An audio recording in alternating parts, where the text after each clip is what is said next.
हरे कृष्णा।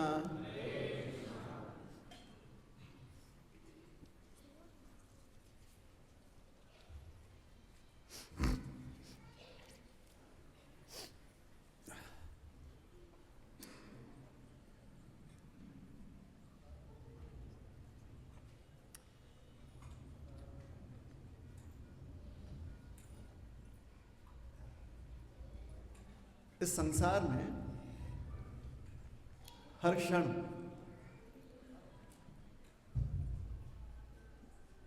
हर व्यक्ति के पास दो विकल्प होते हैं। ये संसार का स्वरूप है। जैसे अगर आप चिड़ियाघर चले जाएं, चिड़ियाघर जानते हैं?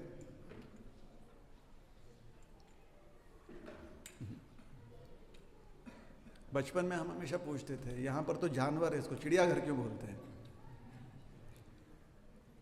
जू, चिड़ियाघर मतलब जू।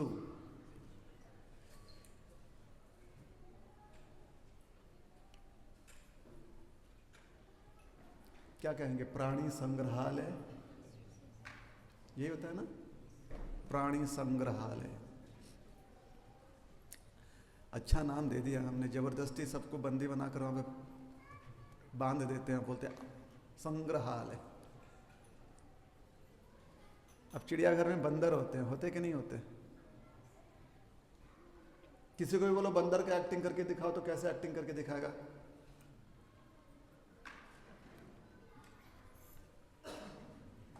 ऐसे करते कि नहीं करते? या फिर कोई अमिताभ बच्चन को फॉलो करता तो ऐसे करेंगे, है ना?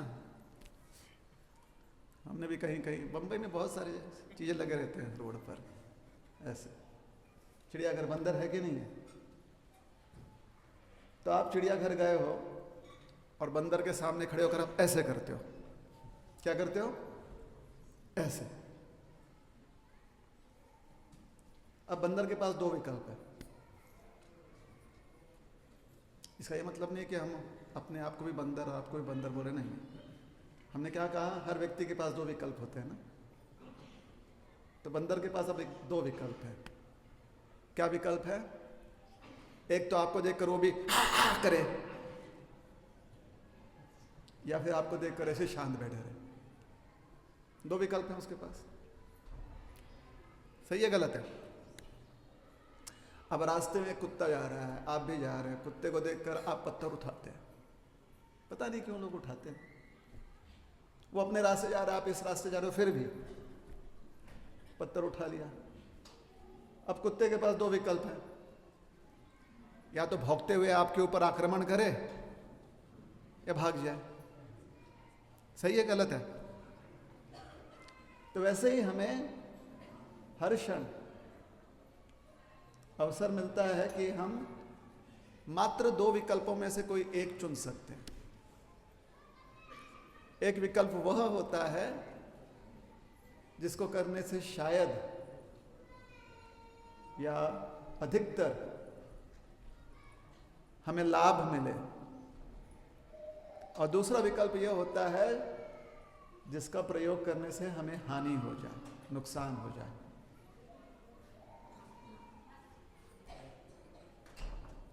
अब हमने कोई बड़ी बात नहीं कह दी, ये भगवत गीता में भगवान भी कहते हैं उद्धरेदात्मनात्मानम आत्मानम अवसादयत।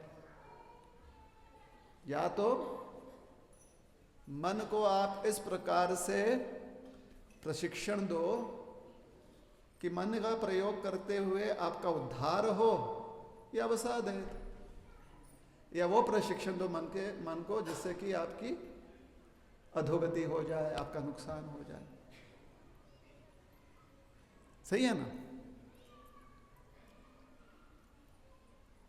तो ये दो विकल्प हमेशा व्यक्ति के पास रहते हैं हर क्षण। और समस्या यह है कि जाने अनजाने में भी यही दो विकल्प रहते हैं। जब हमें उसका ज्ञान होता है तो हमें लगता है कि हम करता है। जब हमें उसका ज्ञान होता है तो हमें क्या लगता है? हम करता है। कर्ता का मतलब समझ गए? मीस बाहुबली। बाहुबली का जहां जहां हमको ध्यान आता वहां पर अपना चेहरा देखते हैं, मैं बाहुबली। अमरेंद्र बाहुबली नहीं,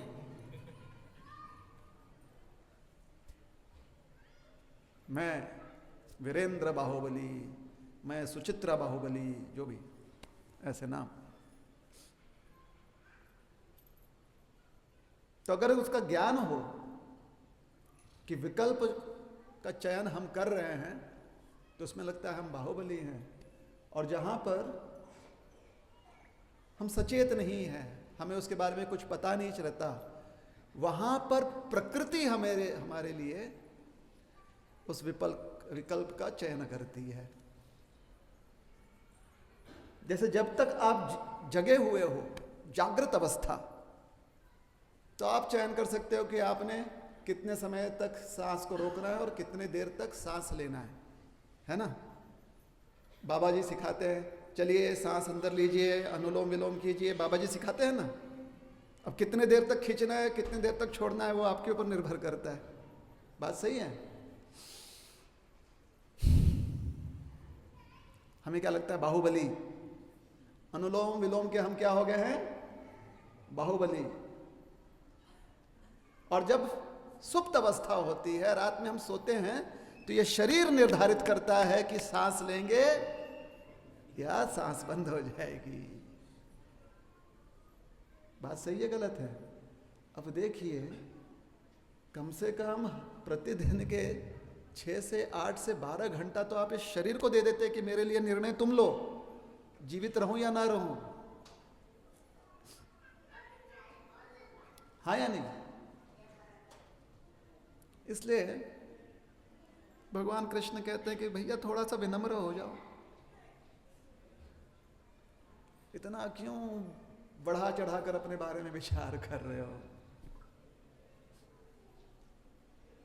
अहंकार छोड़ दो, कर्ता भाव छोड़ दो। अब लोगों को लगता है कर्ता भाव छोड़ना मतलब काम ही नहीं करना।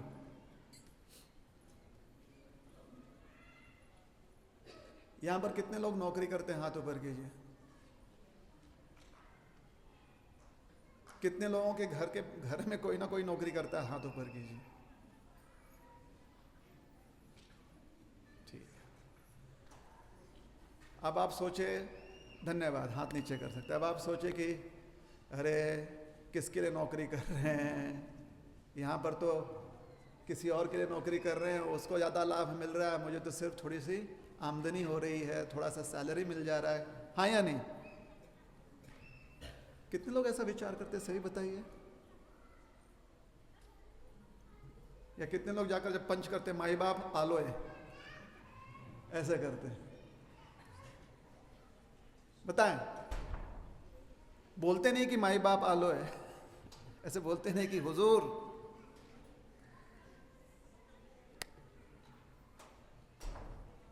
पहुंच गए हम जहां अपना, ऐसा बोलते नहीं। लेकिन अगर पंचिंग टाइम से 2 मिनट लेट तो इतना धक धक होता है भाई। 2 मिनट लेट, पता नहीं वो मैनेजर कितना गाली देगा, पता नहीं फिर हमारा क्या बोनस रोक देगा, कुछ भी हो सकता है। बात सही है गलत है ना?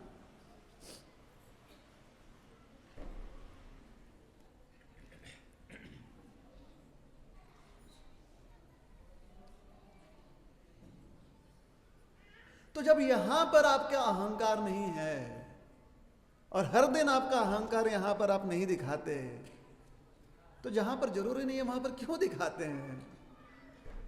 भगवान यही तो बात समझा रहे हैं। कहीं ना कहीं तो आपको अपना अहंकार अपने आप स्व त्याग कर आपको विनम्र होना ही पड़ता है। तो जो सबसे आपके लिए लाभदायी है जीवन में, वहां पर आप अहंकार छोड़ न दीजिए, बस कर्म कीजिए, सेवा कीजिए। पटलक है? नहीं। बहुत बार लोगों ने कहा है हमसे कि प्रभु जी आप प्रवचन करते हो तो बहुत अच्छा लगता है। हमने कहा अच्छी बात है, समझ में क्या क्या बात आती है? कुछ समझ में नहीं आता। अब कहाँ से कौन सी बात कहाँ कनेक्ट करते हो समझ में ही नहीं आता। अच्छा लगता है, लेकिन ऐसा लगता है कि कम से कम हमें समझ में नहीं आ रहा, जो बोल रहे हो उनको तो समझ में आ रहा है। बात सही है, लगता है कि नहीं लगता? कभी कभी समझ में आए ना आए, सबको विश्वास है कि मुझे तो कम से कम समझ में आ रहा है मैं क्या बोल रहा हूं।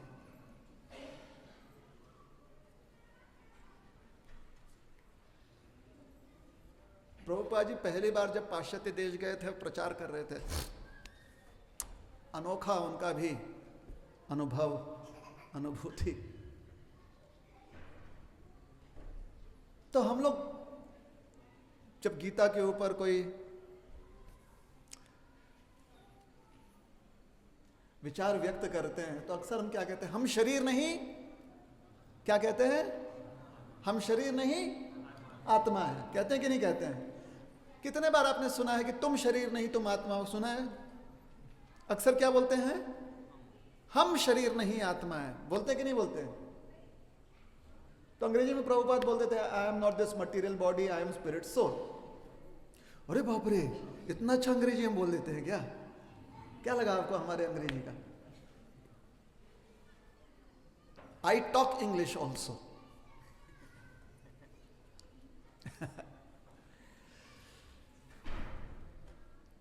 इतने साल कथा करते करते एक बात हमें समझ में आ गई, 2-3 वाक्य के बाद कुछ ना कुछ व्यंग करना आवश्यक है,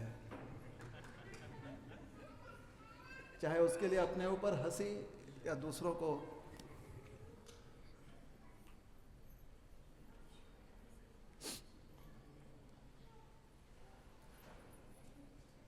तो हम शरीर नहीं आत्मा है। I am not this material body, I am spirit soul. इतने सारे लोग जो बैठे हैं 6-8 महीने से उनको ये लगता था कि स्वामी जी शरीर नहीं आत्मा है, बाकी हम सब तो शरीर ही हैं, क्योंकि स्वामी जी बोलते हैं हम शरीर नहीं आत्मा है। तो बड़े अचंभे में पड़ जाते थे, अरे बाप रे, पता नहीं किस दुनिया के ये व्यक्ति, ये शरीर नहीं आत्मा है। 8 महीने के बाद उन्हें समझ में आया कि वो हमारे बारे में भी बोल रहे हैं कि हम सब शरीर नहीं आत्मा है। क्या करेंगे बताइए? इतना कुछ हमारे मन में, दिमाग में चलते रहता है, कहाँ ज्यादा ज्ञान के शब्दों पर ध्यान देंगे जब तक कि उसमें रोकड़ा ना मिले। देखिए, एक गारंटी की बात कहते हैं, आप लोग का, आप मतलब आप नहीं, जो श्रोतागण है बाहर वाले जो कभी कभी आते हैं ना, अगर श्रोतागणों को हमने कह दिया, हमारे जैसे बड़ा ही क्रूर व्यक्ति ने बोल दिया कि प्रवचन के बाद 10 प्रश्नों के उत्तर पूछे जाएंगे प्रत्येक व्यक्ति से, मात्र 10, और योग्य उत्तर जब मिलने पर ही आपको प्रसाद मिलेगा। अब इस्कॉन में इतने समय से आप आ रहे हैं, प्रसाद का तो आप समझते ही ना, भर प्लेट। गारंटी कहते हैं कि कम से कम ये क्लास का जो स्टैंडर्ड है ना थोड़ा बढ़ जाएगा, मतलब लोग जो है 10 प्रश्न का उत्तर देने पर ही प्रसाद। अरे वाह,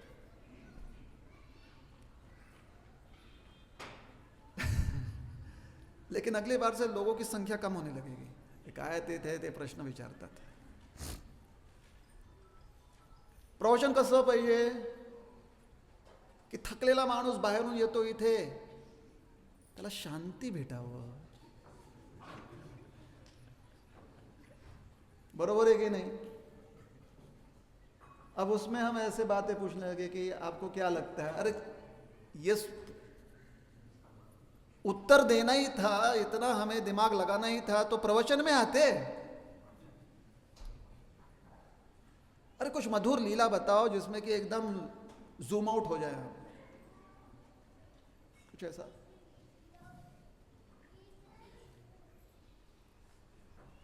हो जाता है आदत, क्योंकि परेशान रहता है ना व्यक्ति, कहीं ना कहीं शांति चाहता है। वो जानता है कि इस दुनिया में अगर कहीं पर भी शांति मिलेगी तो महाराजन से प्रवचन, आस्था है, आ जाते हैं।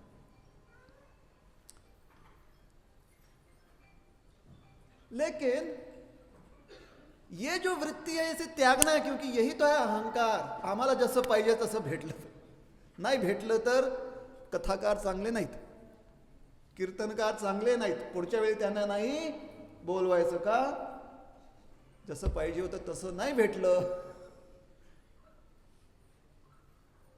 तो ये वृत्ति त्यागनी है। जैसे ही हम कहीं पर आए जहां पर हम अपने आप को आश्रित समझ रहे हैं, कम से कम विचार किया है, और इधर आगे तो ये भगवान हैं, ये महाराज हैं, जो भी हैं, भावना आगे कि हम आश्रित हैं, तो उस भाव में सिर्फ भिक्षुक ही मत बनिए, भूख भी पैदा कीजिए।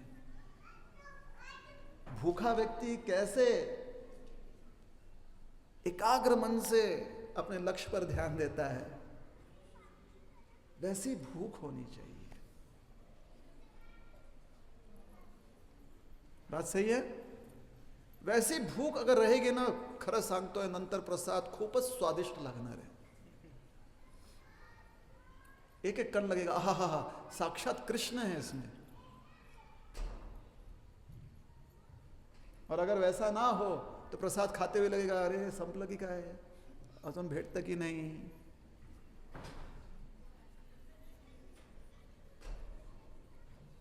सही है कि गलत है बात? किसी ने हमसे कहा कि प्रभु जी आप प्रसाद के बारे में इतना ताना मारते हो कि हमने प्रसाद खाना ही बंद कर दिया मंदिर में।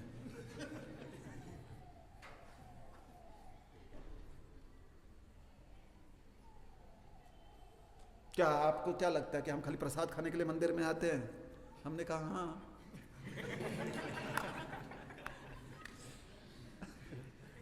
जब हम भी शुरुआत में मंदिर जाते थे तो इसीलिए जाते थे, हमको कौन सा समझ में आता था कौन क्या बोल रहा है प्रवचन में।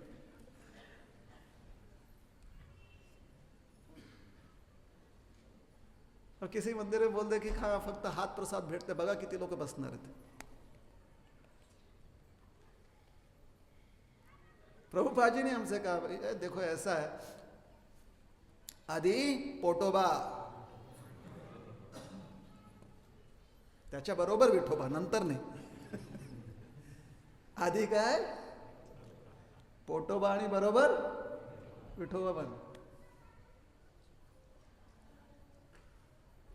तो इसलिए प्रसाद के ऊपर बोलते रहते क्योंकि थोड़ा कनेक्ट हो जाता है ना, लोगों को लगता है हाँ हमारी भाषा बोल रहा है। लेकिन सही बताता हूं, आई कैन टॉक इंग्लिश, ठीक है।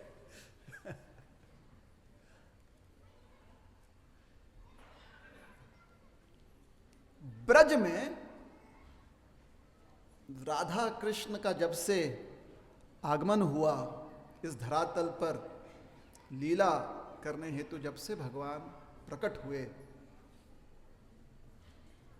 श्री श्याम सुंदर जी, राधा रानी, तब से जो होली का पर्व है, रंगोत्सव, रंगों का उत्सव, बड़े विशेष रूप से मनाई जाती है।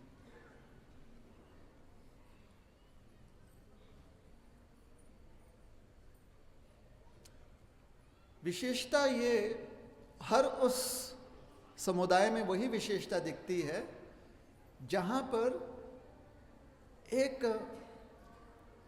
तथ्य कहिए या एक सिद्धांत कहिए, वो भीतर उस समुदाय के हर एक व्यक्ति में वो बैठ चुका है। ब्रज में क्या करते हैं पता है? होली कोई आपस में नहीं खेलता। ब्रज में कम से कम 40 दिन होली चलती है। कितने दिन? 40। अभी 40 का संख्या से ज्यादा जोड़िए मत, 40 इसलिए क्योंकि 40 गांव है, वहां पर जहां जहां होली खेली जाती है। हर दिन एक गांव में होली थी। एक गांव में आज नंदग्राम में ब्रज की होली हो गई, कल को बरसाने में हो गई, या उल्टा, अगर बरसाने में पहले हो गई तो नंदगांव में होती है, फिर नंदगांव से होली जाती है कहीं और, फिर वृंदावन आती है होली। ऐसे अलग अलग जगह जाते हैं। पता है क्यों? क्योंकि ब्रज में होली इसलिए खेलते हैं ताकि किशोर किशोरी जी को आनंद दे सके, बस। इसे 40 दिन तक खेलते हैं। आप और हम कितने दिन तक खेलेंगे आपको लगता है? कितने दिन तक खेल पाएंगे होली? कितना भी उत्साह है, आपको लगता है 2-4 दिन से ज्यादा खेल पाएंगे?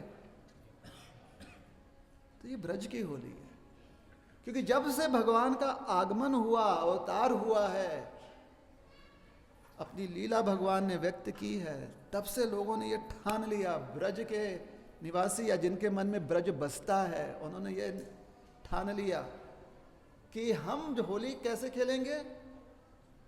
एक किसी गांव से एक टोली वो कन्हैया के पक्ष से होगी, और दूसरी टोली जो है वो लाडली जी के तरफ से होगी। बस ये 2 पक्षों में होली होनी है।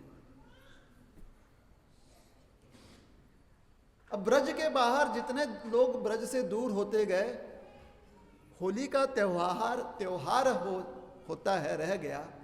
बस भावना जो है कि ये किशोर किशोरी जी के संतुष्टि के लिए है, ये भावना उसमें से निकल गई। और जाकी जैसी भावना,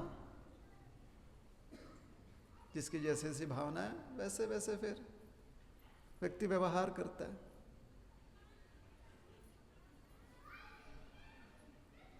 तो श्रील प्रभुपाद जी ने हमें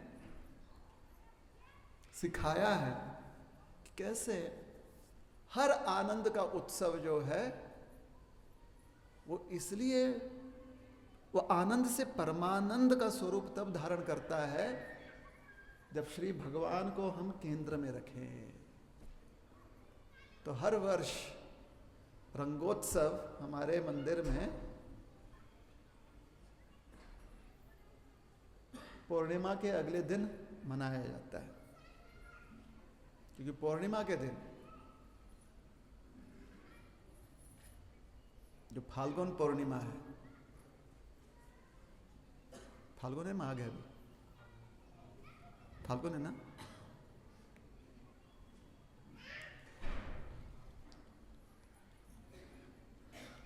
वो गौर पूर्णिमा चैतन्य महाप्रभु का आविर्भाव तिथि के रूप में मनाते हैं। इसलिए रंगोत्सव हम अगले दिन मनाते हैं, क्योंकि अगले दिन उत्सव मनाते हैं। किस चीज का उत्सव है? कि मारो घर भगवान आए हैं, श्री चैतन्य महाप्रभु आए हैं, उनका जन्म हुआ है। तो आज रंगोत्सव का आनंद सबने लिया, चलिए अच्छी बात है।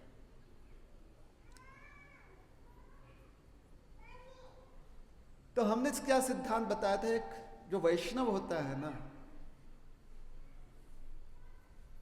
उसको कहीं ना कहीं से एक घुटी मिल जाती है। घुटी जानते हैं? घुटी जिसको पिलाया जाता है, घुटी पिलाया जाता है। घुटी का मतलब समझ रहे हैं? कुछ औषधि, दवाई, कोई पेय वस्तु। तो जो वैष्णव होता है, जो भक्त होता है, उसे ऐसी घुटी मिल जाती है जिसे कहते हैं सेवा घुटी, भजन घुटी। वो पीने के बाद उसके मन में हमेशा विचार यही रहता है कि अब मुझे भजन करना है, अब मुझे सेवा करनी है।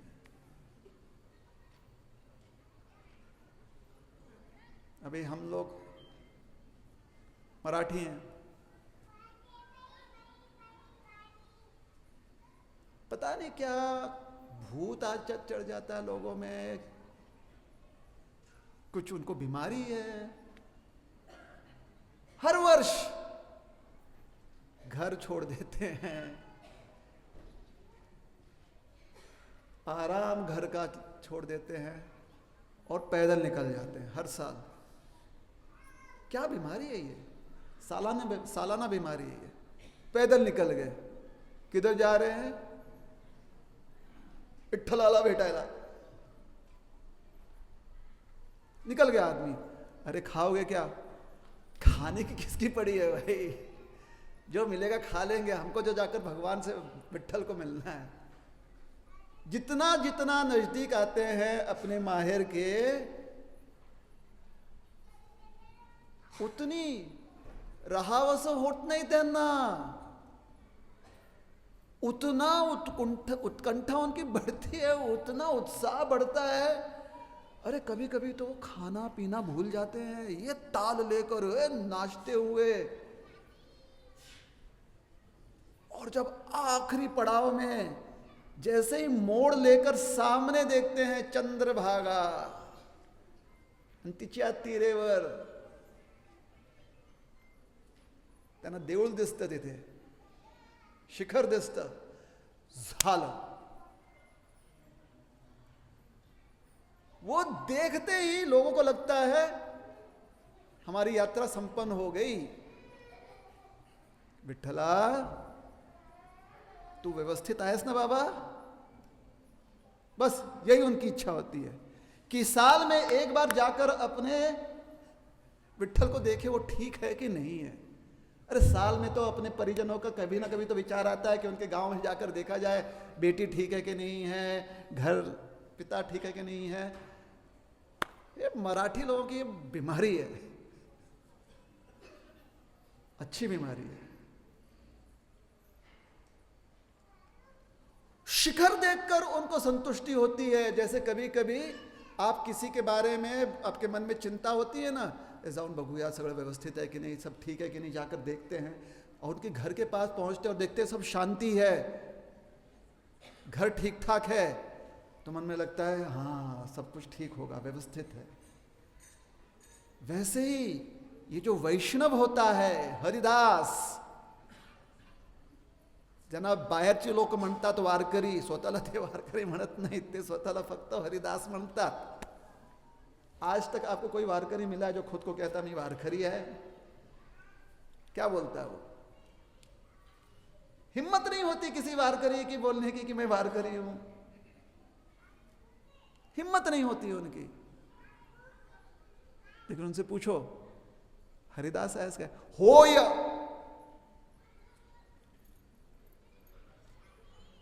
भगवान के दास हो? बिल्कुल हूं, 110%। क्यों आए यहां पे? पंढरीकाला तुम्ही पंढरपूर क्यों आए? आमचा देव व्यवस्थित आहे की नाही? शिखर देखकर कभी कभी लोग वहीं से वापस हो जाते हैं, पुढच्या वेळी परत येऊ। दर्शन भेटले तो ठीक है, दर्शन देखने के बाद व्यवस्थित है ना, पैर को छू कर देखते हैं सही में ठीक है कि नहीं है वो। बहुत लोगों को लगता है कि आशीर्वाद लेने गए, अरे वारकऱ्यांना कसला आशीर्वाद पाहिजे हो, ज्यांचा देव विटेवर उभा है। अरे जिसका भगवान ईंट के ऊपर खड़ा है, वो आशीर्वाद कैसे देगा? मुद्रा तो ऐसे कर, वो तो ऐसे खड़ा है।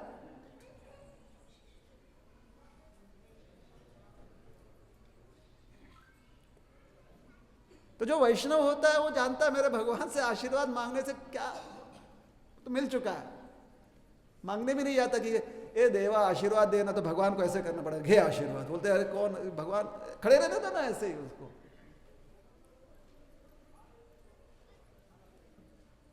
वापस लौट कर ये बोलते हैं ठीक है, स्वस्थ है। भगवान से ये प्रेम, ये हमारी धरोहर है ना। मराठी होऊन काय उपयोग जर असं आपल्याला वाटत नसेल तर? हाँ या नहीं? बात सही है गलत है? सही है ना? अरे विठ्ठल के लिए ऐसा प्रेम होना चाहिए ना भाई,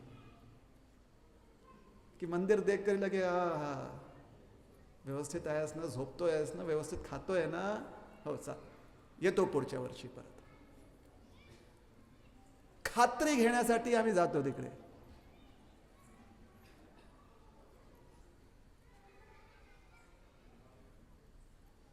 कोरोना के समय इसलिए पागल हो गया था वो। अरे पण खात्री घ्यायची ना, जाकर देखना है ना वो ठीक है कि नहीं है. जाऊ शकत नाही. थोड़ा सा हमको समाचार दे दो ना वहां से कुछ, तो ठीक है ना वो. ये सुनकर कि हाँ सब ठीक है वहां पर, मंदिर व्यवस्थित है, बस सांत्वना मिल गई उसको. बोला ठीक है विठ्ठल, इस बार नहीं अगले बार जरूर आऊंगा.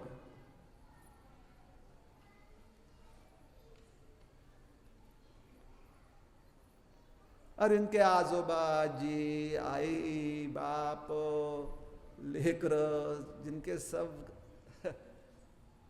जिनके जीन में ये भरा हुआ है, जेनेटिक कॉन्स्टिट्यूशन ये है, जिनके रग रग में खाली विठ्ठल है, भगवान है, वो कैसे कुछ और काम कर सकते हैं बताइए. भगवान हरि की सेवा के अलावा क्या कर पाएंगे हम? क्योंकि ये मट्टी विठ्ठल की,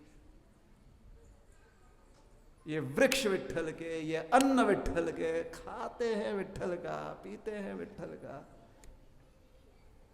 बड़ों से जो संस्कार मिले हैं वो है विठ्ठल के प्रति आस्था. क्या करेंगे बताइए? तो ये प्रेम है. इसी को कुछ लोग बोलते हैं ये भक्ति का रस है. ये बड़ी बड़ी बातें हमको समझ में नहीं आती. भक्ति का रस है क्या? बस हमारा तो यही काम है. बड़ों ने कहा चला कुठे वारीला जाऊया. कुठे चाललात? देऊळला चला. और ऐसे समाज में ऐसे संस्कार के साथ वो आस्था अपने आप आ जाती है. बस अब इस आस्था को सोशल मीडिया ने जो ठेस लगाया है उससे बचाकर रखना है. सोशल मीडिया से बहुत कुछ अच्छा भी मिलता है, ऐसे नहीं कि खराब है क्या? खराब खराब है क्या? नहीं ना. रावण भी तो दान करता था. खराब है क्या रावण? अरे जब 10 सिर निकलते थे उसके दशानन, उसमें दान की वृत्ति नहीं रहती थी तब.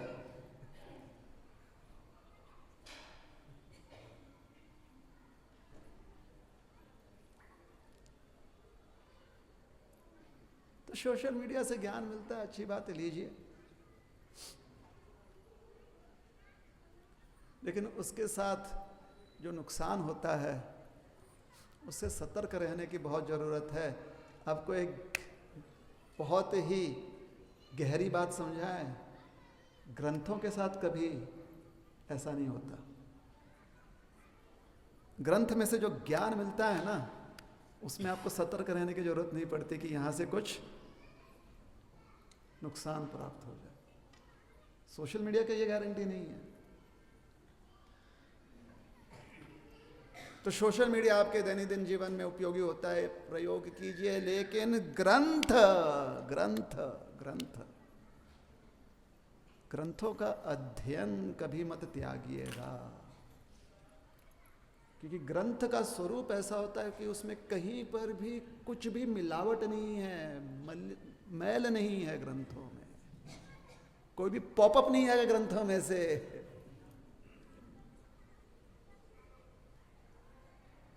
इसलिए ग्रंथों में बहुत श्रद्धा रखिए. और जब तक ग्रंथ उपलब्ध है उसके प्रति आस्था रखिए, जब तक उपलब्ध है.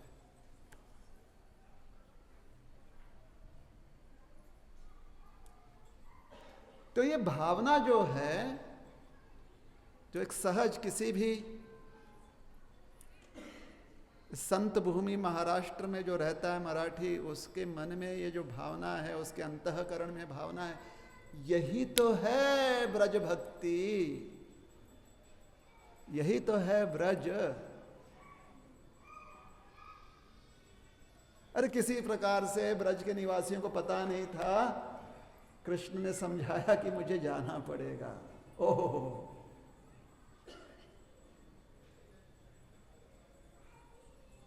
हमारा आप जैसे लोग होते हैं ना, हम लोग कृष्ण से जुड़ने के लिए क्या करते हैं बताइए? हम और आप जैसे लोग कृष्ण से जुड़ने के लिए क्या करते हैं?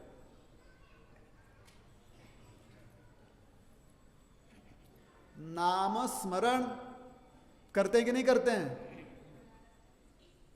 चाहे वो माला पर हो, हरे कृष्ण कृष्ण कृष्ण हरे हरे, हरे राम राम राम हरे, या लिख कर हो, राम कृष्ण हरि राम राम राम नारायण नारायण, जो भी लिखित रूप में। हम लोग क्या करते हैं कृष्ण से जुड़ने के लिए? नाम स्मरण करते हैं कि नहीं करते हैं? नाम स्मरण करने की हमारी एक प्रक्रिया होती है कि हम नाम स्मरण इतना करेंगे। सही बात है। दिन का हम कि हर दिन इतना करेंगे, सब कोई करता है ना, थोड़ा बहुत 10 मिनट करेंगे, 1 माला करेंगे, 16 माला करेंगे, जो भी है करते हैं ना। हम और आप क्या करते हैं बताए? नाम स्मरण जितनी संख्या या जितना समय हमने निर्धारित किया है, जितना जितना वो समय नजदीक आता है, उतना हम व्याकुल होने लगते हैं कि कब खत्म होगा, कब खत्म होगा, कब खत्म हुआ। अरे जो माला नीचे गिरी, जो किताब हमने बंद किया, उसके बाद कृष्ण कौन, हम कौन, हरि नाम कौन और वो कौन। और ऐसी हमारी दशा होगी तो ब्रज की भावना कैसे समझ पाएंगे, जहां पर ब्रज के लोगों को पता चला कि कृष्ण कह रहे हैं कि कुछ दिनों के लिए हम जाते हैं, वापस जरूर आएंगे। ब्रज के लोगों ने कहा हमारे प्राण भी साथ में लेते जाओ।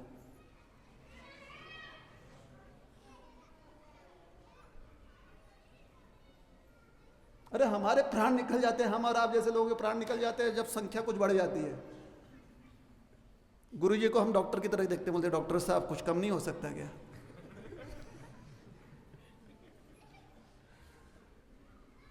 हाँ या नहीं?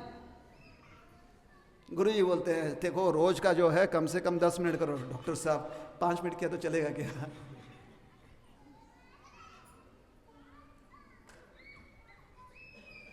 ब्रज के लोगों को जब श्रीधाम, सुबल, अन्य गोप, नंद बाबा, उपनंद, अन्य,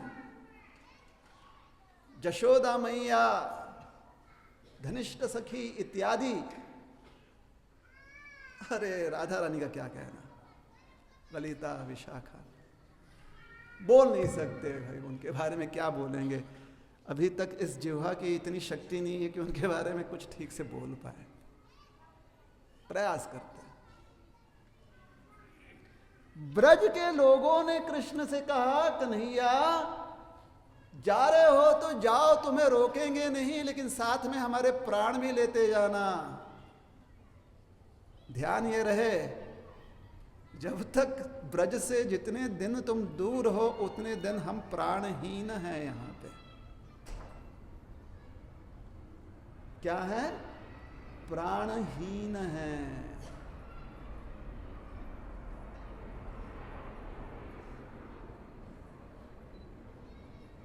देखिए इसके बाद बहुत लोग बताने वाले हैं महाराज प्रभु जी आज कितना आपने, कितना मतलब दिल को छू दिया।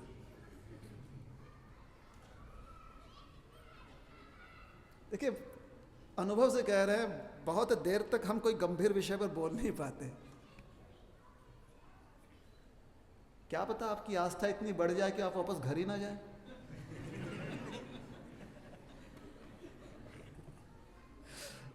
इतनी व्यवस्था कहां से करेंगे हम मंदिर में। इसलिए बीच बीच में हम ब्रेक लेते रहते हैं, शॉर्ट ब्रेक, फिर से मिलते हैं इस ब्रेक के बाद। ये ब्रज है।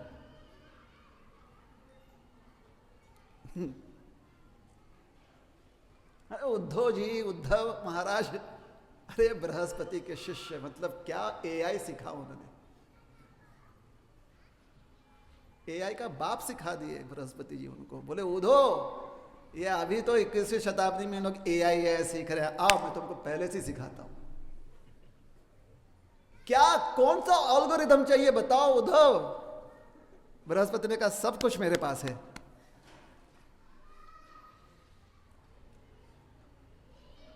अच्छा, आप लोगों को लगेगा सही में, कभी कभी हम लोग बोलते तो कुछ लोगों को सही में विश्वास हो जाता है, बृहस्पति जी एआई एक्सपर्ट थे क्या? नहीं भैया, ऐसा बात नहीं है। बड़े ज्ञानी व्यक्ति, ज्ञान की शुरुआत जहां से होती है, जहां पर ज्ञान को ही पता नहीं कहां से शुरुआत होती है, वो बृहस्पति जी को पता है।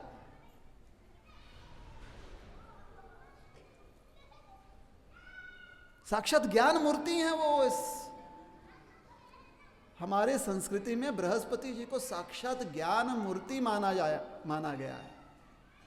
उद्धव को उन्होंने शिक्षा दी। अरे उद्धव, जो बच्चा क्लास में हमेशा फर्स्ट आता है ना, हर साल, उसको और कुछ काम ही नहीं है, बस फर्स्ट आना क्लास में। उससे पूछो खेलेगा, पता नहीं खेलूंगा कि नहीं खेलूंगा, लेकिन फर्स्ट जरूर आऊंगा मैं। ये बच्चा उद्धव है। बृहस्पति जी को ऐसा लगा कि भाई मेरा जीवन सफल हो गया, मेरे जीवन में उद्धव जैसा शिष्य है, इसके बाद में पढ़ाई सिखाना बंद कर रहा हूं, ऐसा कोई मिल ही नहीं सकता मुझे। ये उद्धव।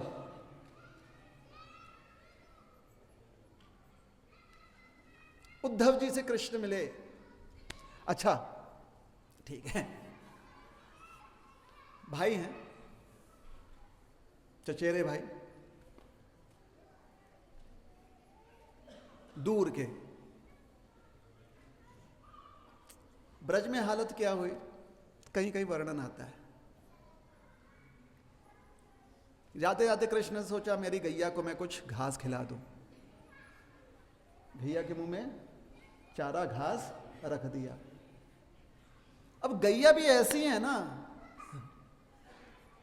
वो घास तभी चबाएंगी जब कृष्ण सामने खड़े होंगे। कृष्ण गायब तो घास चबाना बंद। अब कृष्ण को रोज दूध तो चाहिए, तो सोचिए कितना समय जो है गौथान में रहते हैं, सोचो। अब कृष्ण निकल गए, 2-4 दिन हो गए, तब तक गैया ऐसे घास आधा ऐसे बड़ा निकला हुआ है कि कब वो आएगा, कब मैं खाऊंगी। चबा नहीं रही है, घास खा नहीं रही है, आधा घास मुंह में, आधा घास मुंह के बाहर। जो बछड़ा अपनी माँ के थन से दूध पी रहा है, गैया गौ माता के थन से दूध पी रहा है, वो तभी पीता दूध जब कृष्ण सामने खड़े होते। सुबह सुबह इसलिए ग्वाले जो है गौशाले का नंद बाबा का जो गौशाला, वहां के ग्वाले सुबह सुबह जरूर आते थे। नंद भवन कहते मैया लाला को भेज दो, थोड़ा दूध निकालना है।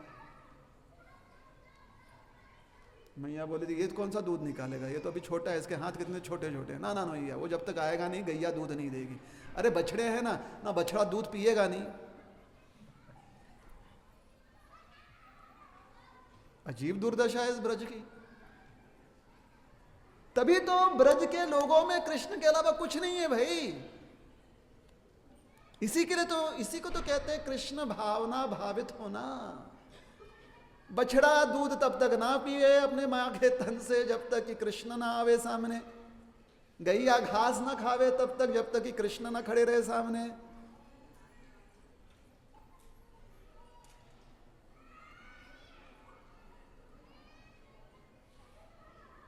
हमारे तो आधे काम ऐसे हो जाते हैं, हाँ आरती हो गई कि तुमने आरती कर ली, ठीक है तुम कर ले, खाना प्रसाद की तरह लाओ टेबल पर।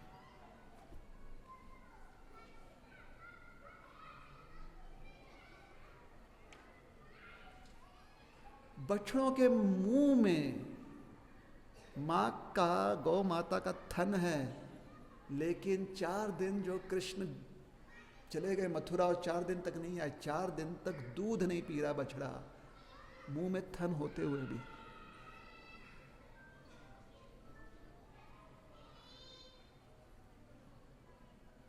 अरे ब्रज में समीर वायुदेव जो है बहना, जो बह रहे थे कृष्ण का मैं जाकर आता हूं, वो जो बहना रुक गए। जमुना जो बहना रुक गई, उनकी धारा रुक गई। गिरिराज जी जो शांत पड़ गए।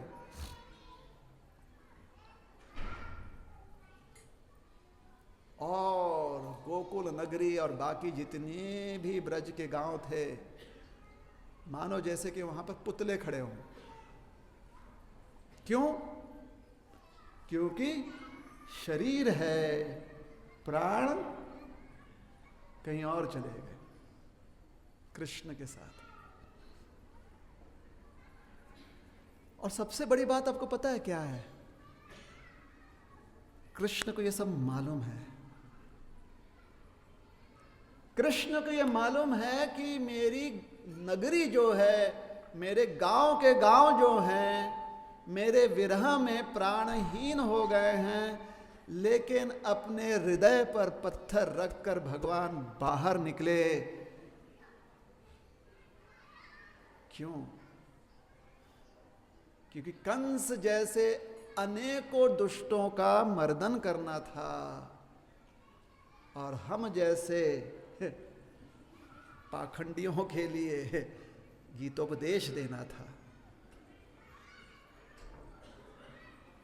अपने हृदय पर पत्थर रखकर कृष्ण बाहर निकले, यह जानते हुए कि ब्रज का कण कण जो है प्राणहीन हो जाएगा।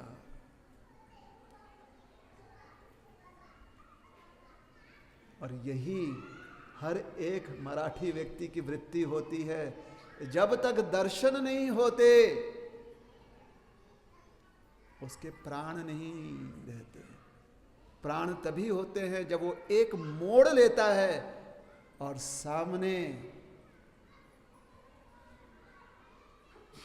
चंद्रभागा के तट पर मंदिर के शिखर का दर्शन होता है, तब उसके प्राण आते हैं। बाकी जो है वो पर्यटन करके आते हैं, सेल्फी खींच के। लेकिन जो वारी करता है उसकी वही दशा होती है, हर वर्ष उसकी वही दशा होती है। लाखों की संख्या में इस वृत्ति के साथ हर हरिदास निकलता है, प्राणहीन होकर। बस एक ही मन में उसके उत्कंठा होती है कि देवा कदी देतोस दर्शन। 15 दिन लग जाते हैं, 1 महीना लग जाता है। चलता फिरता प्रेत है वो, सिर्फ हरिनाम की बदौलत वो जीवित है। क्योंकि विरह, अपने प्राणनाथ से विरह है उसका कि माऊली आलोच माऊली, पिठू माऊली, ये तो है, तू कसा आहेस? व्यवस्थित आहेस ना? स्वस्थ आहेस ना? सुखी आहेस ना विठुआ?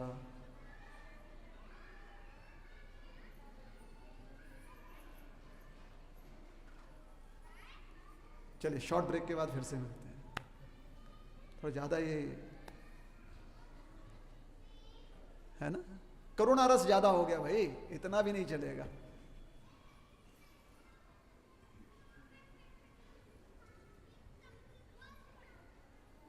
ये हमारे भगवान,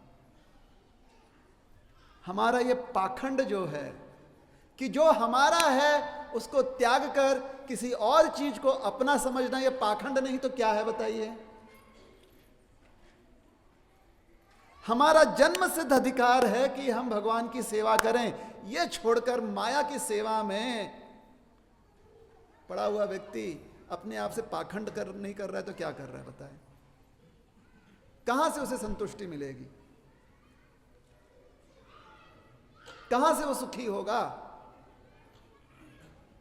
क्योंकि अपना अधिकार छोड़कर वो किसी और स्वप्न नगरी में बस रहा है, किसी भ्रम में बस रहा है वो। अरे वो उस बालक के प्रकार है जिसमें धूर्तता इतनी आती है कि रिपोर्ट कार्ड में मिलता है 0, उसके आगे वो डाल देता है 9, 90।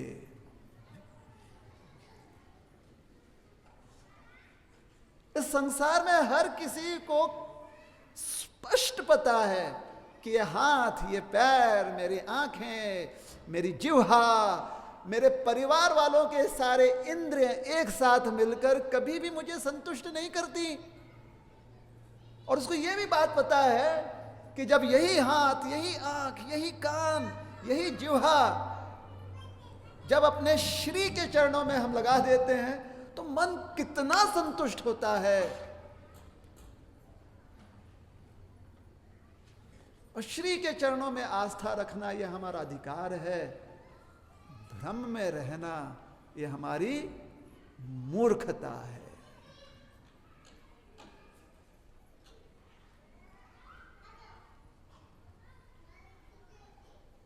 और इससे ज्यादा ग्लानि धर्म की क्या हो सकती है, जहां पर व्यक्ति अपना अधिकार भूलकर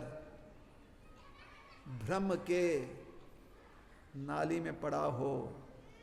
इससे ज्यादा दुर्दशा क्या हो सकती है। जब ऐसी दशा हो जाती है, ऐसी व्यथा व्यक्ति की हो जाती है कि वहां से निकलना उसके लिए असंभव हो जाता है। संभवामि युगे युगे।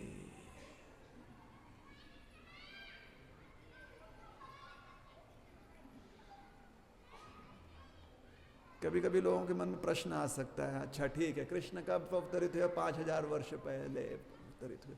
तो 5000 वर्ष पूर्व क्या लोग इतने खराब थे क्या? मतलब हम लोग, हमको लगता है कि हाँ हम लोग ठीक ठाक नहीं हैं, लेकिन हमसे भी गए गुजरे थे क्या? आहो अंदर की बात बताएं।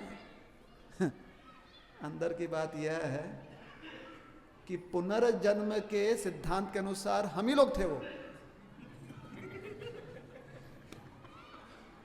ना तो तब सुधरे ना अब सुधर रहे।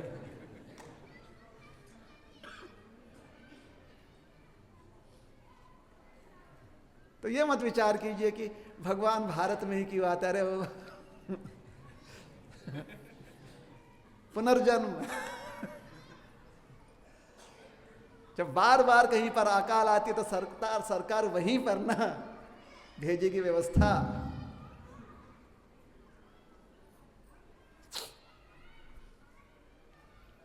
तो भगवान अवतरित होते संभवामि।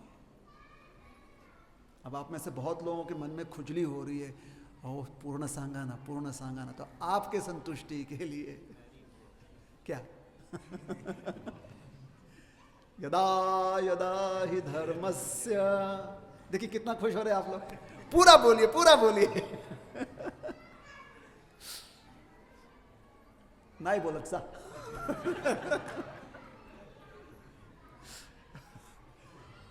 संभवामि युगे युगे।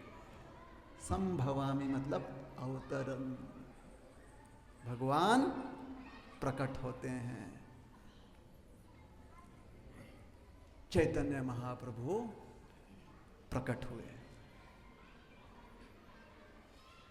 कल हमने माता पार्वती का जो अनुभव है उसका वर्णन किया। फिर गंगा जी किस प्रकार से भाव विभोर हो गई उसका वर्णन किया। आज हम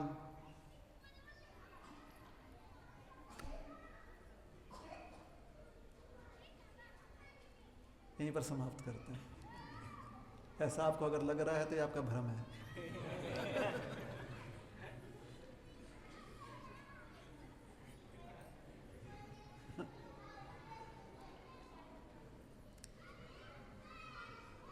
चैतन्य महाप्रभु के आविर्भाव के पूर्व साक्षात सदाशिव इस भूतल पर प्रकट हुए। कलयुग की भयानक परिस्थिति को देखते हुए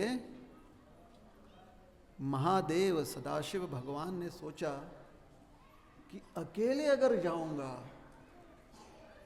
तो उससे कहीं ज्यादा लाभ इस जगत को मिलेगा अगर साथ में महाविष्णु के लेकर जाऊंगा। मैं और महाविष्णु एक होकर जाएंगे। तो श्री महाविष्णु भगवान और सदाशिव दोनों एक स्वरूप धारण कर लिए। और ये एक स्वरूप ऐसा था कि वैसा स्वरूप ना तो कभी पहले हुआ ना कभी बाद में हो सकता है। ये एकमात्र स्वरूप है, इसलिए उस स्वरूप का नाम है अद्वैत। क्या है? अद्वैत। वन एंड ओनली पीस, सिर्फ आपके लिए।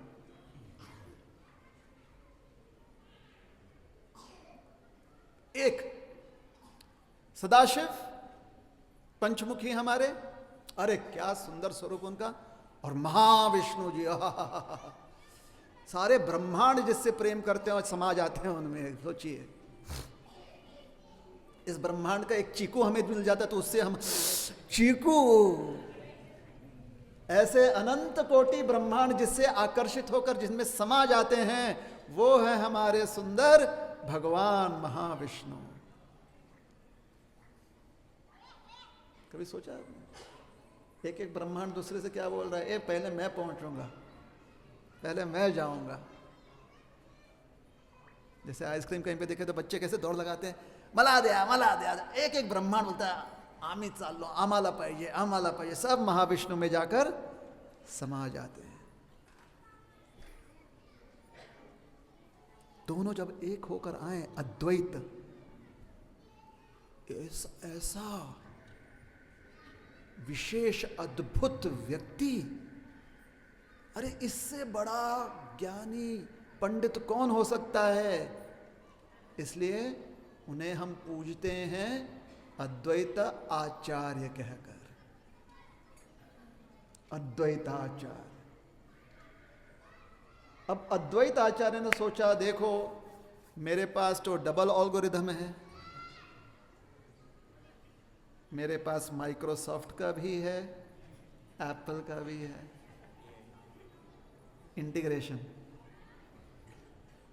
ऐसा नहीं सोचा उन्होंने, लेकिन आप तक बात पहुंची कि नहीं पहुंची? पहुंच गई बात। दोनों ने मिलकर सोचा दुनिया सुधार लेंगे। दोनों एक स्वरूप में आए। उन्होंने कहा मी अद्वैत, मैं आकर दुनिया सुधारूंगा। लोगों ने कहा ठेंगा। लोगों की बात नहीं मानी उन्होंने। समाज सुधारने का कार्यक्रम शुरू किया, समाज सुधारणा केंद्र। अरे जो लोग सुधरने लगे, क्या बताया आपको। लेकिन समस्या उठ गई।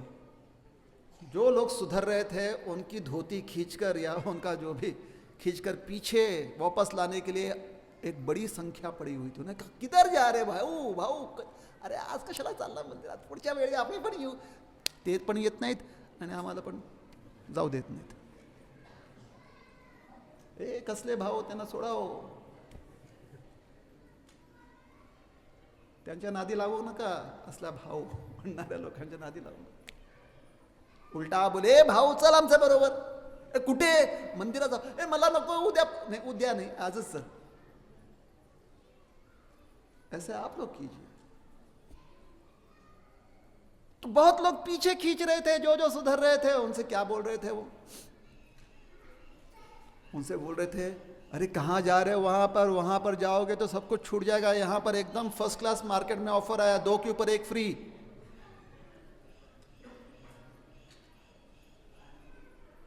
बताइए, अगर यहां पर हम प्रसाद में 2 लड्डू दे रहे हैं, उसके ऊपर 1 फ्री, तो क्या लगेगा? कैसा लगेगा आपको? जो जो कथा में बैठा हुआ है उसको 2 के ऊपर 1 फ्री। ऑफर अच्छा है कि नहीं है? और अगर बता दे कि इस रविवार को जो भी व्यक्ति आएगा उसको 2 के ऊपर 1 फ्री, कहीं ना कहीं कुछ ना कुछ इंस्पिरेशन तो रहेगा ना, कहीं ना कहीं।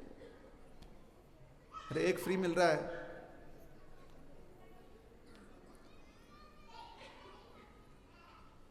कहा जाता है कि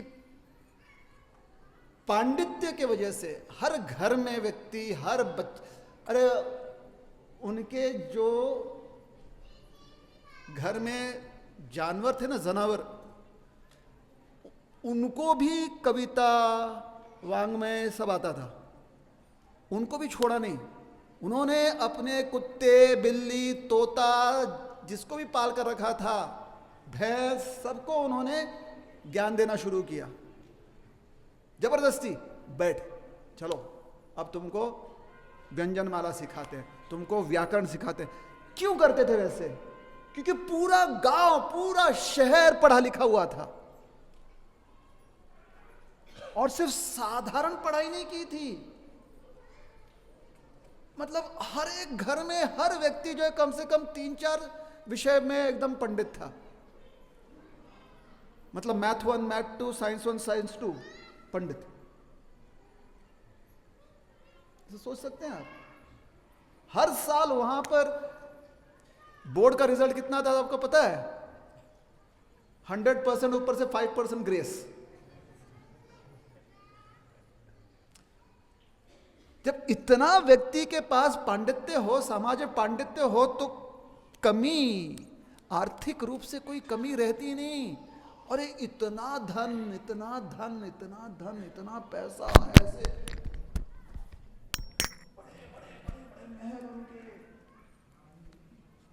सुविधाएं, रोड के ऊपर ऐसे रत्न जो है उससे सजाकर, उनके लैंप पोस्ट, उनका फाउंटेन, सब कुछ अद्भुत।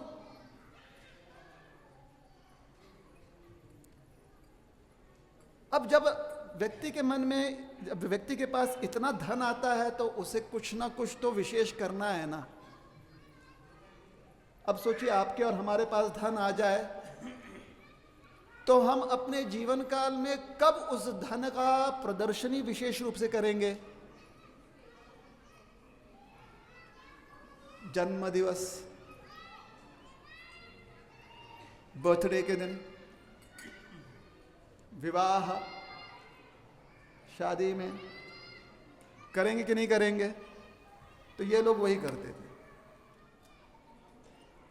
अब इतना ज्ञान, उसके वजह से इतना धन, क्योंकि दूर दूर से लोग उनसे सीखने आते थे, उनसे भर भर के फीस लेते थे। मतलब ऐसा समझिए कि आज का कोटा, कोटा जानते हैं राजस्थान में कितना पैसा है ना वहां पर? नहीं पता? ठीक है, मेरा ये उदाहरण गया खाली।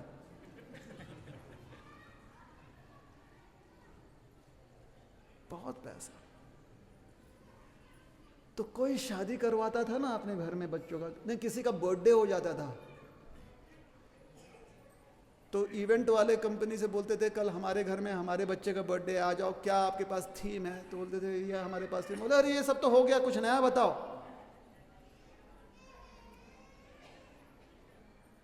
तो दशा ऐसे हो गई थी कि नयापन के प्रयास में सारे थीम खत्म हो गए थे। कोई घोड़े पर बैठ कर आता था, कोई हाथी पर बैठ कर आता था, अरे कोई तो यमराज के वाहन भैंस पर भी बैठ कर आया है। लेकिन जब ये सारे थीम खत्म हो गए तो लोग गधे पर बिठा कर लेकर आते। लेकिन उस गधे को भी ऐसा सजाते थे कि ऐरावत जी ऊपर से देखकर मायूस हो जाते थे, कब मेरे दिन आएंगे कि मैं गधे का जन्म लूंगा इस शहर में। क्योंकि इतना ऐश्वर्य, इतना ऐश्वर्य, हम मजाक नहीं कर रहे, हम सही बता रहे हैं, ऐसी दशा थी। और जब उस शहर के सारे लोगों के घर के सारे विवाह संपन्न हो गए, बर्थडे मना मना कर लोग पक गए कि किसका बर्थडे मनाने जाए भाई, सबका चेहरा है पिछले 18 साल से देख रहे हैं, हर साल इसी का चेहरा देख रहे हैं, कोई नया चेहरा क्यों नहीं दिख रहा हमें? तो उन्होंने क्या किया पता है? उन्होंने अपने कुत्ते और बिल्ली के बर्थडे मनाना शुरू कर दिया, नया चेहरा। आज मेरे कुत्ते का बर्थडे है, माई डियर डॉगी से भाऊ भाऊ। तो हमारा मराठी व्यक्ति बोलता है इसकी क्यों बोल रहे भाऊ भाऊ?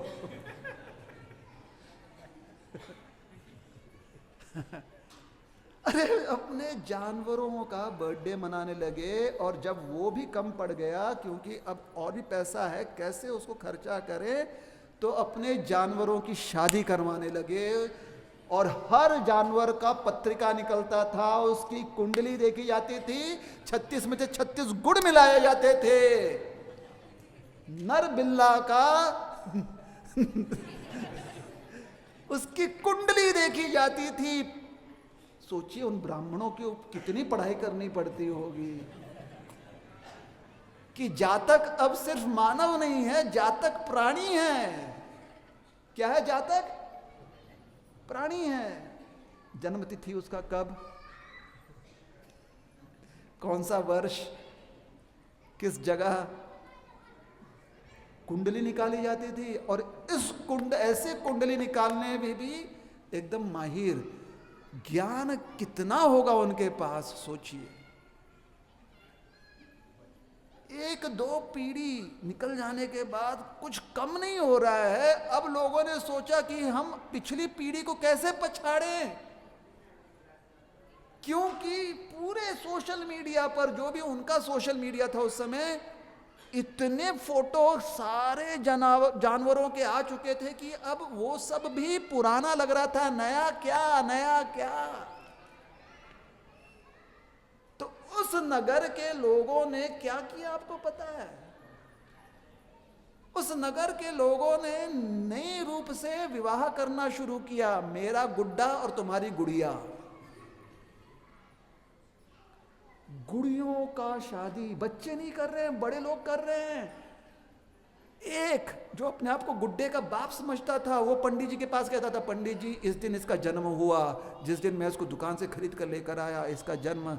मैंने दुकानदार से पूछा इसका सही में जन्म कब हुआ, इसको कब पूरी तरह से बना दिया गया। वो तिथि निकालिए पंडित जी, और उसके हिसाब से कुंडली बनाइए। पंडित जी कुंडली निकालते थे, वैसे गुड़िया की कुंडली निकलती थी। शादी, विवाह होता था। आप लोग हंस रहे हो क्योंकि आप लोग के पास इतनी शक्ति नहीं आई है। आप लोगों के पास इतना ही खाली धन है कि हेलो गाइस, आज माझं नवीन हेअरस्टाईल, बाली नहीं मेरे पास। हेलो गाइस, जितनी आपकी क्षमता है उसके अनुसार आप भी प्रयास कर रहे हैं। उनकी क्षमता सोचिए।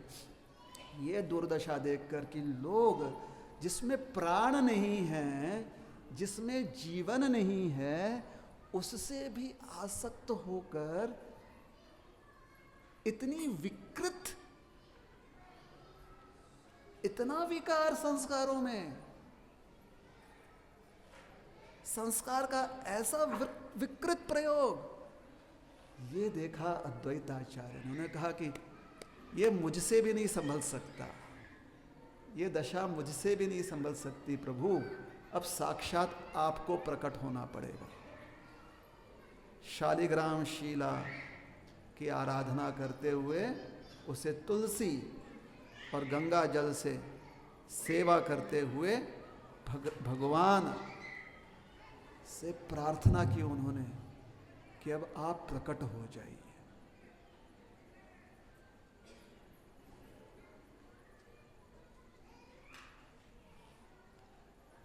गौरंग तुमी मोरे दया न छाड़ी है।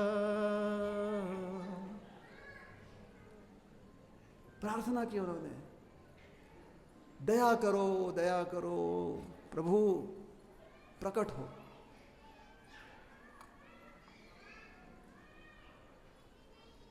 अपनी दया से दूर मत रखो हमें।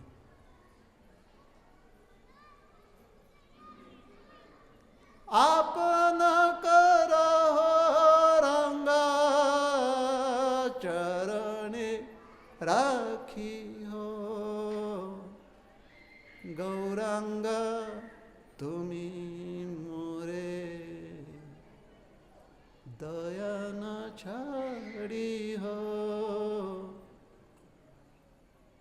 अपना बना लो मुझे, अपना करो, अपना कर लो। चरण रंग, रंगा चरण, चरण रंग। ये जो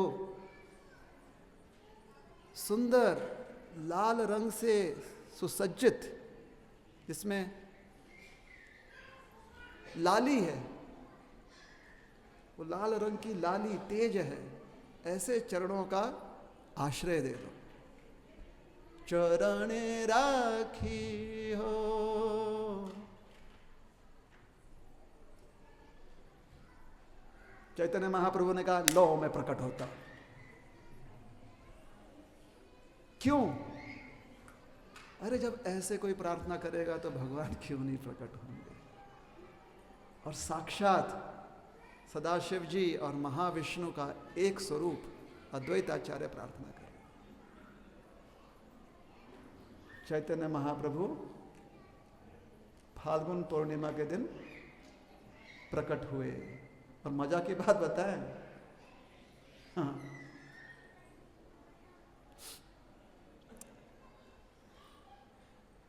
आप में से कुछ लोग जो है ना, कुछ दिनों से जुड़े हुए हैं और कुछ कई दिनों से जुड़े हुए हैं, ठीक है?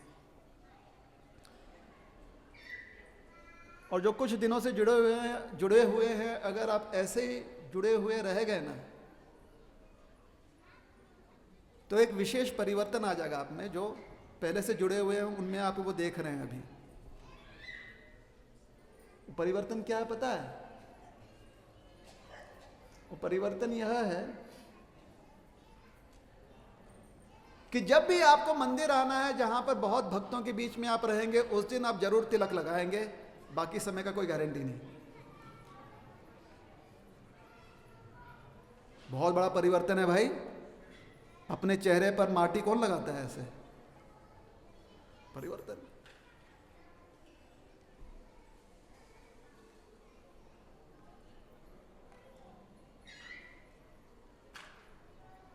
मंदिर आने के समय आप पहनेंगे सात्विक कपड़े, बाकी समय का कोई गारंटी नहीं।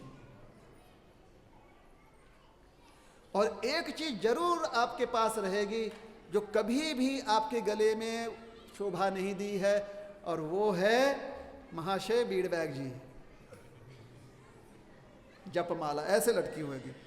और जब भी आप मंदिर आओगे वो जपमाला इतनी स्वच्छ और तेजोमय लगेगी कि आने के पहले उसको साफ किया गया है। माई बेस्ट बीड़बैग। देखिए मैंने कहा था आई कैन टॉक इंग्लिश।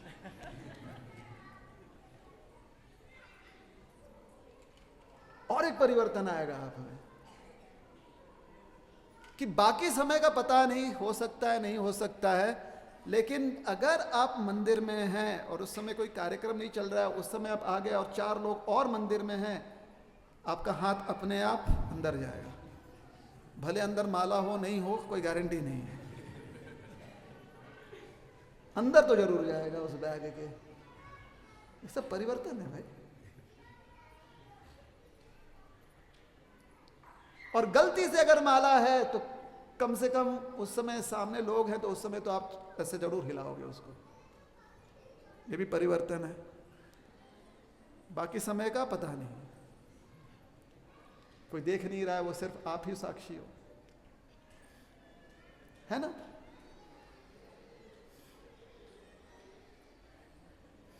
ये परिवर्तन भी तो बहुत बड़ा परिवर्तन है भैया। जहां पर कुछ नहीं चल रहा था, कम से कम किसी बहाने से व्यक्ति इतना तो क्रिया कर रहा है।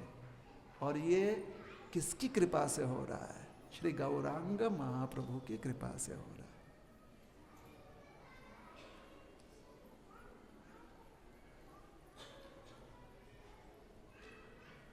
तो इसलिए यहीं पर इस प्रार्थना के साथ समाप्त करना चाहते हैं कि गौरांग महाप्रभु की कृपा हम सब पर बनी रहे। आते रहिए, कभी और अवसर मिलेगा तो और कथा सुनाएंगे गौरांग महाप्रभु के बारे में।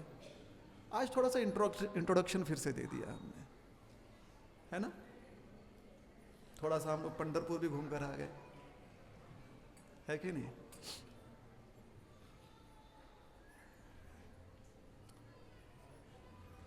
तो गौरांग दया कर लो हम पर प्रभु। बस आपको इतना आश्वासन देना चाहते हैं कि जो हमारा जन्म सिद्ध अधिकार है उसे हम कभी भी छोड़ेंगे नहीं, और वो है कि हम नाम स्मरण कर सकते हैं, यह हमारा अधिकार है, और किसी की हिम्मत नहीं है कि वो अधिकार हमसे छीन सके। हमारी भी हिम्मत नहीं कि हम अपने आप से वो अधिकार छीन सके। समजलं का मंडळी? माऊली कळतंय है ना? अपने आप में भी इतनी हिम्मत मत रखिए कि आप अपना ही नाम स्मरण रोक सके। इतना अपने आप को धाड़सी बनाइए कि श्रद्धापूर्वक, उत्साहपूर्वक नाम कीर्तन कर सके। हरे कृष्ण कृष्ण कृष्ण हरे हरे, हरे राम राम राम हरे हरे। श्री गौरांग महाप्रभु की जय। तो जब गौरांग महाप्रभु प्रकट हुए ना फाल्गुन पूर्णिमा के दिन, तो उनके पिता जगन्नाथ मिश्र ने दूसरे दिन संध्या के समय उनका प्राकट्य हुआ। पूर्णिमा के दिन संध्या के समय प्रकट हुआ, जब चंद्र देवता उदित हो रहे थे, चंद्रोदय के समय। अच्छा, एक कहानी सुनना चाहेंगे आप, छोटी सी? हमारा बहुत मन कर रहा है, नहीं सुना है।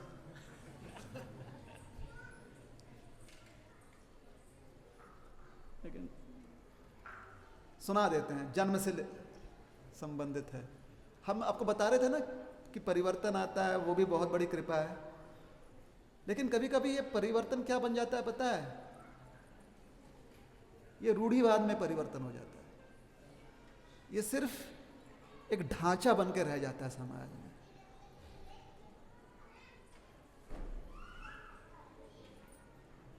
जैसे आप में से कुछ लोग जो हैं कहीं और जाएंगे जहां पर अन्य कुछ भगवान हरि के सेवक हैं, और आपको उनकी तिलक अपनी तिलक जैसे नहीं दिखेगी, तो आप पूछें ये ऐसे क्यों है? क्योंकि हम अपने नियमों में बंधे हुए हैं, वो उनके नियमों में बंधे हुए हैं। नियम बहुत आवश्यक है क्योंकि वो हमें सच्चाई के मार्ग पर बांध कर रखते हैं, लेकिन बंधन ये अच्छा नहीं है ना। ऐसा लगता है कि हम कैदी हैं। तो हमें नियमों से बंधना नहीं है, नियम हमारा स्वभाव हो जाना चाहिए, ताकि हम उस स्वभाव में स्वतंत्र जीवन बिताएं। नियम क्या हो जाना चाहिए? हमारा स्वभाव, ताकि हम मुक्त रहें, है ना? तो जब चैतन्य महाप्रभु, गौरांग महाप्रभु का प्राकट्य होने वाला था, उस समय के समाज का क्या बंधन था, आप समझाएं? सुनना चाहते हैं? सुनिए। पूरा का पूरा गांव जो महाप्रभु का प्राकट्य हुआ श्री मायापुर धाम में, पूरा का पूरा मायापुर धाम जो गंगा नदी के तट पर बसा हुआ है, पूरा का पूरा गांव जो है शाम को गंगा जी में उतर चुका था। पूरा गांव गंगा जी में उतर चुका था। आपको पता है क्यों? पूछिए क्यों? अरे पूछिए ना क्यों। अच्छा, किससे पूछ रहे हैं आप क्यों?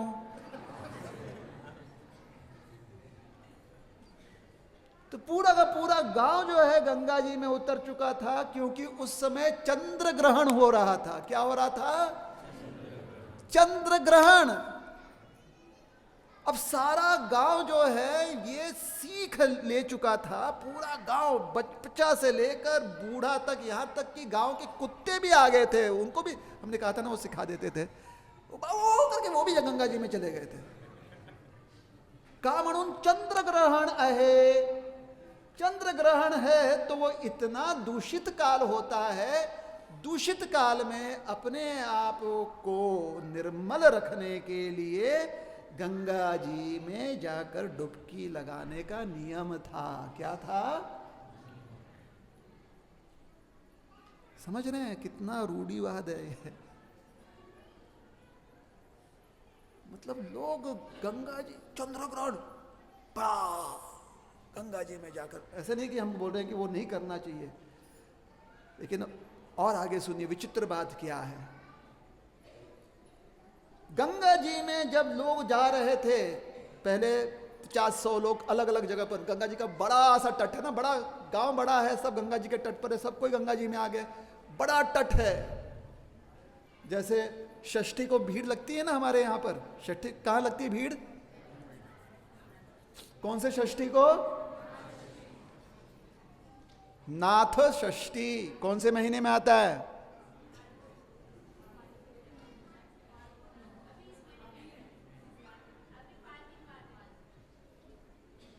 इस महीने में आता है। 12 महीने में से एक महीने का नाम है इस।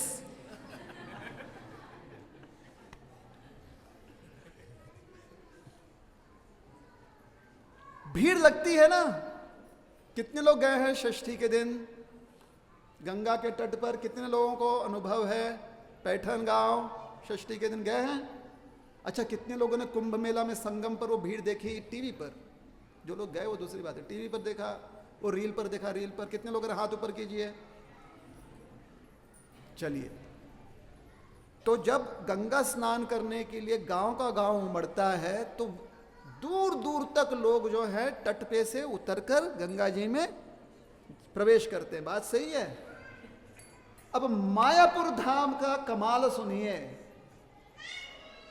लोग जब भीतर जा रहे हैं, एक गुट गया, उसके पीछे दूसरा गुट, किसी ने आपस में कोई समझौता नहीं किया था। गंगा जी में उतर रहा है पहला, इधर से 10 लोग उतर रहे हैं, उधर कुछ और 5 लोग, इधर कुछ और 15 लोग, ऐसे लोग गंगा जी में प्रवेश कर रहे हैं। प्रवेश करते हुए जोर से लोग बोल रहे हैं पुंडरीकाक्ष। क्या बोल रहे हैं? पुंडरीकाक्ष। कोई और कोई शब्द नहीं सुनाई दे रहा, सिर्फ एक शब्द, पुंडरीकाक्ष। एक पहली लहर अंदर गई, दूसरी लहर पीछे से आ रही है, तीसरी लहर, एक एक लहर के बाद हर कोई पुंडरीकाक्ष, पुंडरीकाक्ष, पुंडरीकाक्ष, पुंडरीकाक्ष, पुंडरीका। अच्छा, अंदर एक बार गंगा जी में चले गए तो चुप। गंगा जी में जब प्रवेश कर रहे हैं तब पुंडरीकाक्ष। हर एक व्यक्ति, ग्रहण हुआ, ग्रहण के बाद जब समय समाप्त हुआ ग्रहण का, बाहर निकल रहे हैं, तो बाहर निकलते समय जैसे ही पहला चरण बाहर निकला गंगा जी का, जिस व्यक्ति का बाहर निकला, पहली लहर बाहर निकली, भीड़ बहुत है ना तो एक एक के बाद लहर निकलेंगे ना, तो पहली लहर लोगों की निकली, गोविंदा गोविंदा। हमने पूछा, हम रिपोर्टर थे उस समय पिछले जन्म में,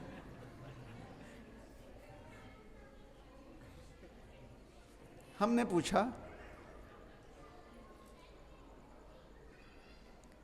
कि क्या आप कर रहे हो ये? हर कोई जो है पुंडरीकाक्ष करके अंदर जा रहा है, बाहर निकलता है गोविंद बोल रहे, ओ तुम्हें पता नहीं, पढ़े लिखे नहीं हो? नहीं, माँ बाप ने पढ़ाया नहीं, इसलिए रिपोर्टर बनाओ, बताइए।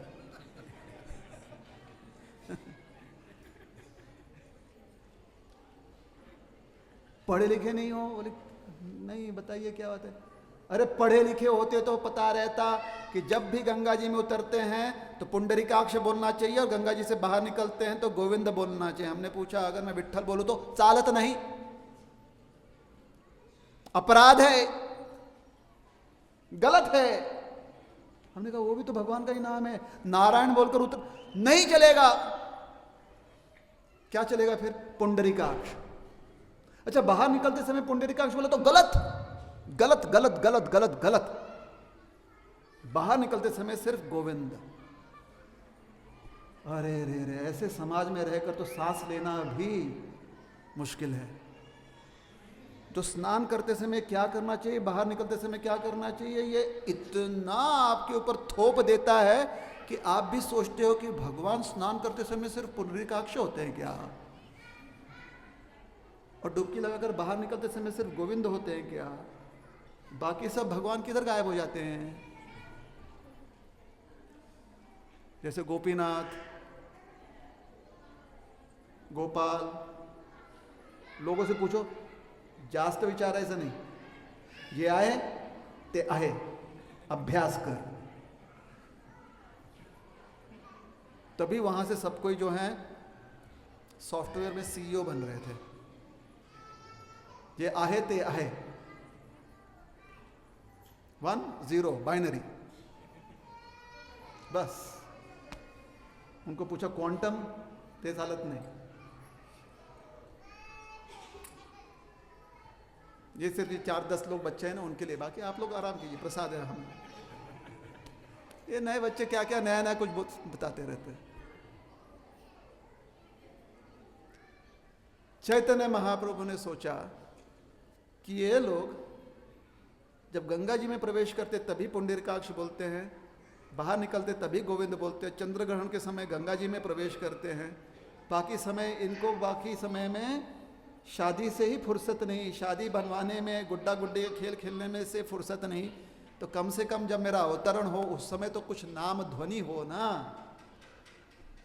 तो महाप्रभु जब प्रकट हुए, चंद्र ग्रहण हुआ, लोग गंगा जी में स्नान करने गए और चारों तरफ क्या ध्वनि आ गई?